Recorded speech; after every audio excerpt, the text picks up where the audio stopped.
The dance of the avoidant and the seeker, an intricate ballet performed on the stage of human interaction.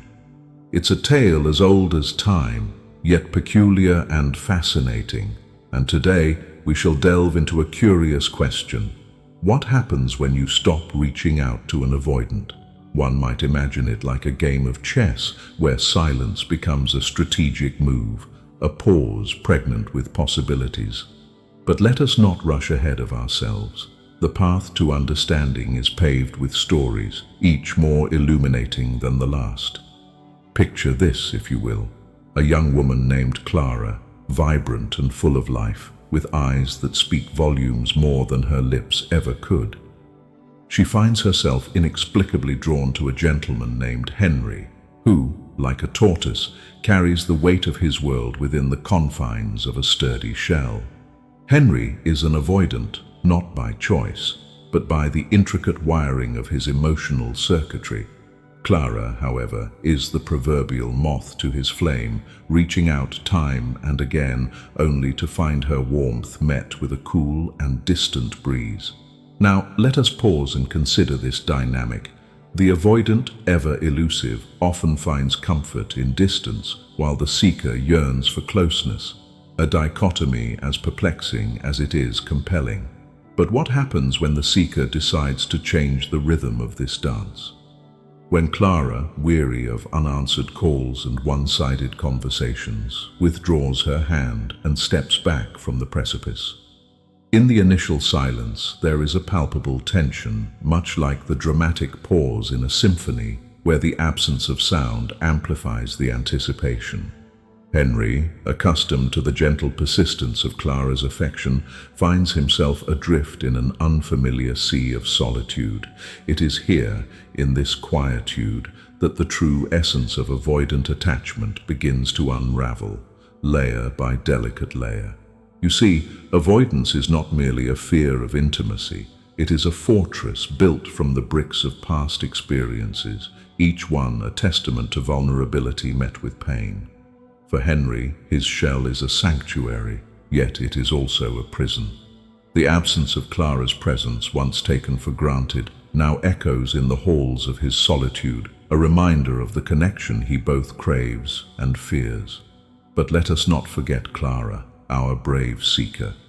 As she steps away from the dance, she embarks on a journey of self-discovery, one where her worth is no longer defined by the reciprocation of her affection. It is a path fraught with uncertainty, for the heart does not relinquish its desires easily. Yet, in this space, Clara learns the art of self-love, an endeavor as rewarding as it is challenging. And so, the question persists. What happens when you stop reaching out to an avoidant? The answer, my dear listener, is as varied as the stars in the night sky. For some, the silence may be a catalyst, a moment of introspection that ignites the spark of change.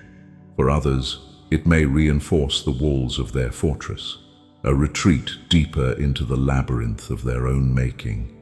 Consider the tale of James, a man whose life is a tapestry woven with threads of avoidance. When his partner, Sarah, weary of the dance, steps back, James is confronted with a mirror reflecting his deepest fears. In this reflection, he sees the absence of Sarah not as a loss, but as an opportunity, a chance to turn inward, to confront the shadows that have long haunted him.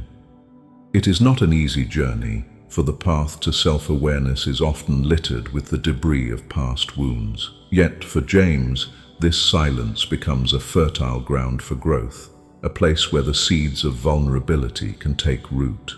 Slowly, tentatively, he begins to reach out, not as an avoidant, but as a man ready to embrace the complexities of connection. And what of Sarah? In the silence, she discovers the power of boundaries, the strength in choosing herself. It is a revelation that transforms her, for she realizes that love is not a currency to be bartered, but a gift to be cherished, whether given or received.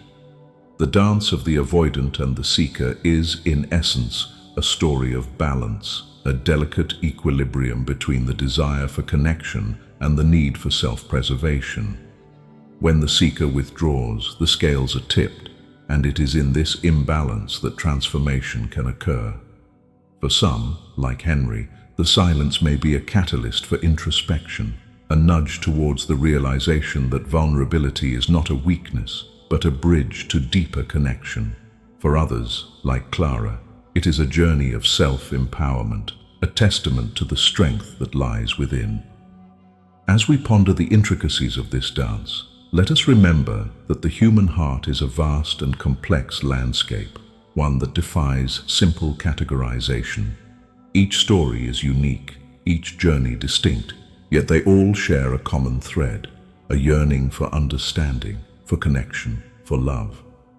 And so, dear listener, as we draw this tale to a close, let us carry with us the wisdom of experience, the knowledge that even in silence there is growth, there is learning, there is hope. For in the dance of the avoidant and the seeker, it is not the steps that matter, but the journey, the rhythm of discovery that leads us ever closer to the heart of what it means to be human. In the end, when you stop reaching out to an avoidant, you are not merely withdrawing, you are creating space for reflection, for growth, for transformation. It is a space where both the avoidant and the seeker can find their own truth, a truth that speaks to the resilience of the human spirit and the enduring power of love.